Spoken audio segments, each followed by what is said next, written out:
And yes, ladies and gentlemen, this smile is proudly sponsored to you by, I can't believe I'm saying this, Andrea Onana. Like, I never thought there would be a world in which I'd go like, Onana. Wow. So hi guys, welcome back to my YouTube channel, Football with Priscilla. I am Priscilla, obviously. So hi guys, welcome back to my YouTube channel. And ladies and gentlemen, as you can see, I am all smiles because Manchester United went away to Aston Villa and we managed to win the game 2-1. So ladies and gentlemen, today I just want us to talk about the Manchester United versus Aston Villa game. But before we get into the video for today, make sure you share, like, and subscribe. Make sure you share, like, and subscribe, and do turn your notifications on, ladies and gentlemen, to know when next I post the video. I feel like I don't say the like loud enough. Like, ladies and gentlemen, like. Okay, so we are going to talk about the Manchester United versus Aston Villa game, which was nerve-wracking towards the end, especially for us Manchester United fan. Now, I will say this, going into the Manchester United game, it wasn't easy. Okay, so we were away to Aston Villa. Aston Villa, who currently sits at 5th in the Premier League table, so it wasn't going to be easy.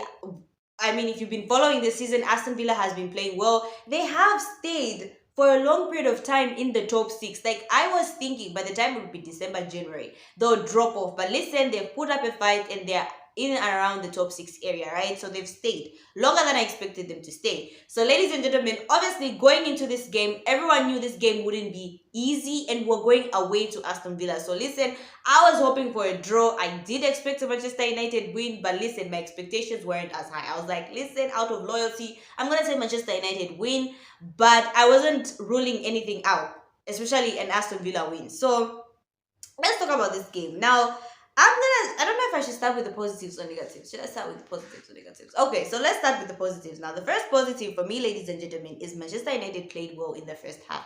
We controlled the game. Yes, Aston Villa had chances here and there, but I think we controlled the game. I think our defense was amazing. I think in the first half, even our midfield, even though that Casemiro yellow card, can someone explain to me what the referee was thinking? Like, how do you book Casemiro for that challenge and yet not book Rafael Varane for that challenge he made on that Aston Villa player, which was a clear yellow card, as well as the challenge by Bruno Fernandes on that other Aston? If you watch the game, you get what I'm saying. Like, the Casemiro foul wasn't even one to warrant a yellow card, yet Casemiro got a yellow card. Listen, I've been saying this, Casemiro is a yellow card and a red card magnet. Like, I don't even understand at this point. But Manchester United, ladies and gentlemen, in the first half, played absolutely well. Now, listen, I think for me, the other positive was our striking force. I've been saying this, I'll continue saying this. Before Manchester United started scoring goals, before our striking force somewhat started gelling, I used to always be worried about the fact that we're not scoring goals. But now I'm enjoying the interchange, the way we're understanding the way we're playing well. Granted, I know we scored 2 goals, and one was a beautiful header by Scott McTominay, obviously. But even Højlund, listen, that kid is a natural. I will never stop saying how much of a natural number 9 Rasmus Højlund is and how much we have missed a natural number 9. Now listen, that goal was a pure finish by a natural number 9.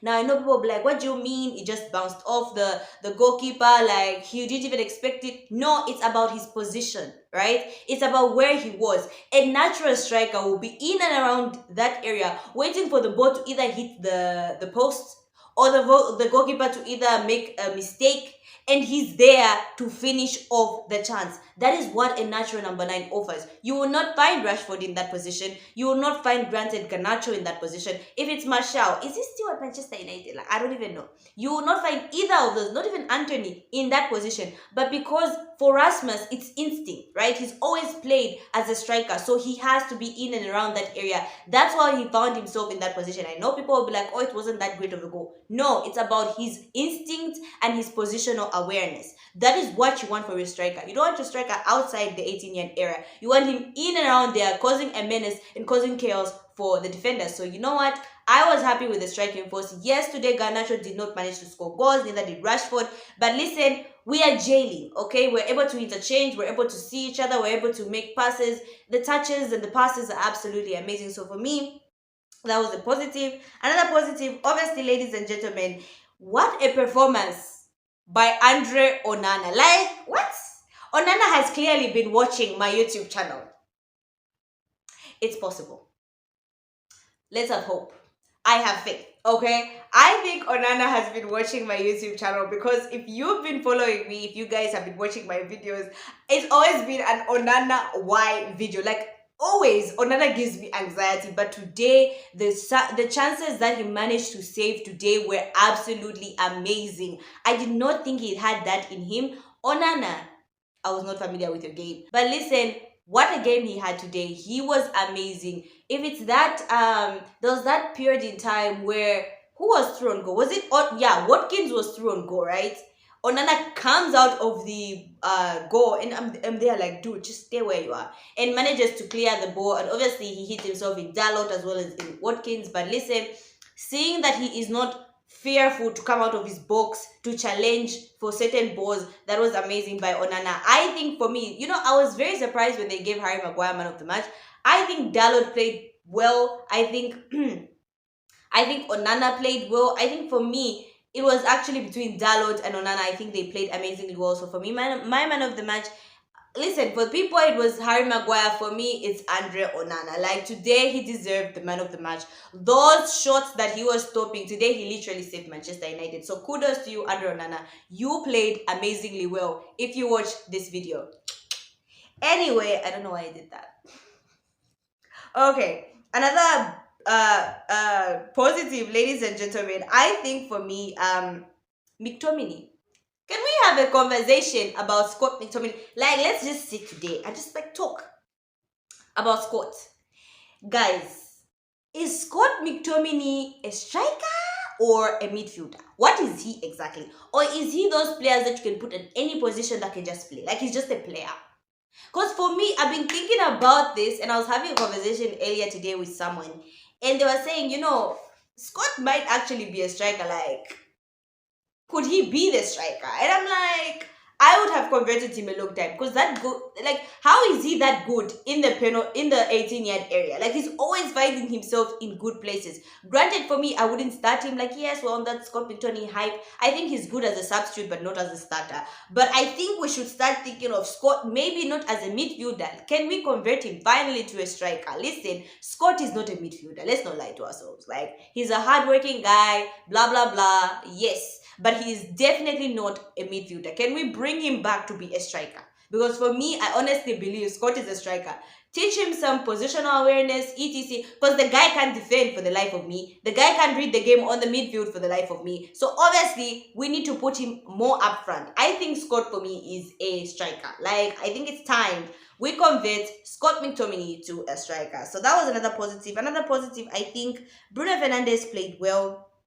For me, he was everywhere. I know people would not even say that because obviously he didn't score, and most of his he wasn't making those exquisite passes that were used with Bruno Fernandes. But I think today his captaincy level was high. He was challenging for the balls. He was really playing the game today. And I heard what's his name? Eric Ten Hag said in one of his press conferences that today was like a cup final because obviously he didn't want us to lose points and be like 11 points behind in the top 4 race. So listen, I think Bruno Fernandes left his all on the pitch. So yeah, that was another positive for me. And apart from that, ladies and gentlemen, I think the team, bar like somewhere 65 minutes, played amazingly well. We did control the game. I liked how we are able to find each other. Listen, Harry Maguire is able to ping the passes. So is Varane. So is Casemiro. Kobe Maino. I think they all played well. In the first 55, 65 minutes, listen, they played well. And that goal that we considered was unfortunate, okay? But I think we played well. Up to 65 minutes and then we lost control. Now, ladies and gentlemen, like I say all the time, it's not a Manchester United game if we have no negatives. Now, the first negative for me, it's crazy to say this because I've been saying we played well 65 minutes.